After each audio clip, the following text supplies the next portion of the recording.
Professor Thurbon, thanks so much for joining us. Welcome to the World Economic Forum in Tianjin. Thank you. In a world where there's so much happening all the time, it feels like there's a once-in-a-lifetime event every week. How are we focusing on the energy transition? It feels as though the whole issue seems to have lost a bit of momentum. Is that accurate? That's an excellent question, and I guess the answer to that question in some ways depends on where you look. So, for example, we have a lot of populist governments who are making the argument that the energy transition is, casting it in the context of climate change, and therefore why should we bother? But actually, if you look more broadly and take a longer historical view, you see that the momentum for the energy transition has always really come from East Asia, and in particular from China, and that momentum now is only building and accelerating even in the context of this geopolitical uncertainty.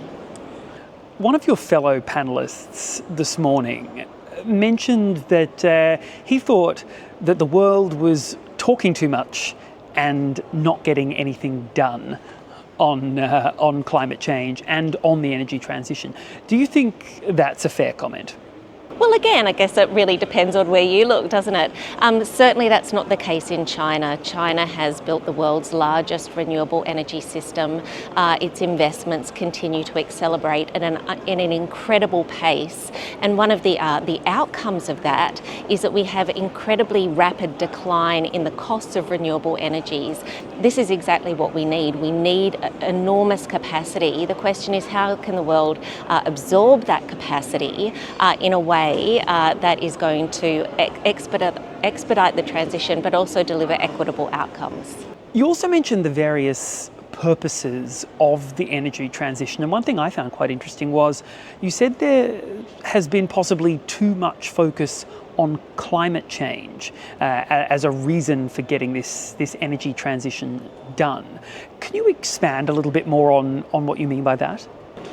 Yes, and so the point is certainly not to say that climate change isn't a problem. Of course, it's the problem. It's the existential problem facing the globe.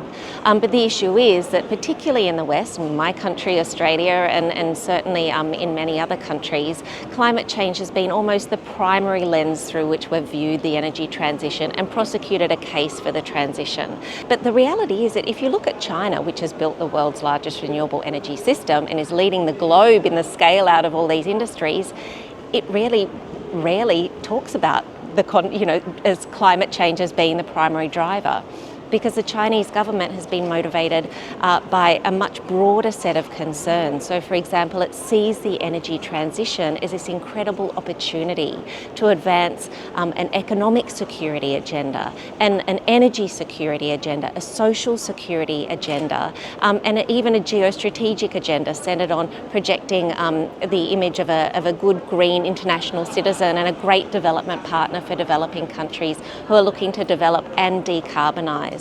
So the point isn't that we shouldn't be talking about climate change, it's that we need to really refocus and broaden the lens and understand the energy transition, and the purpose of that transition is actually to advance this much more comprehensive and positive security enhancing agenda.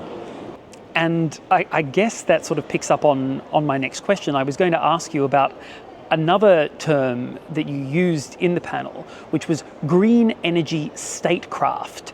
I guess that's what you're talking about there?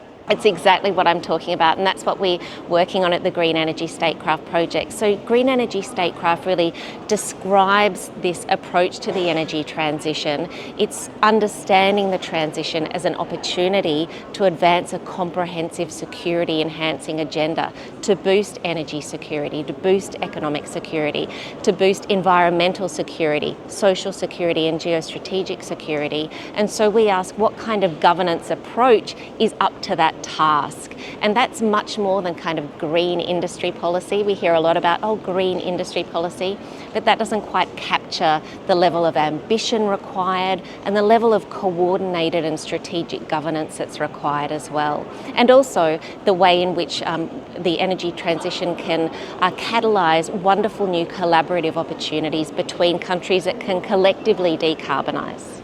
Professor Thurbon, thank you so much for your time. Thank you so much.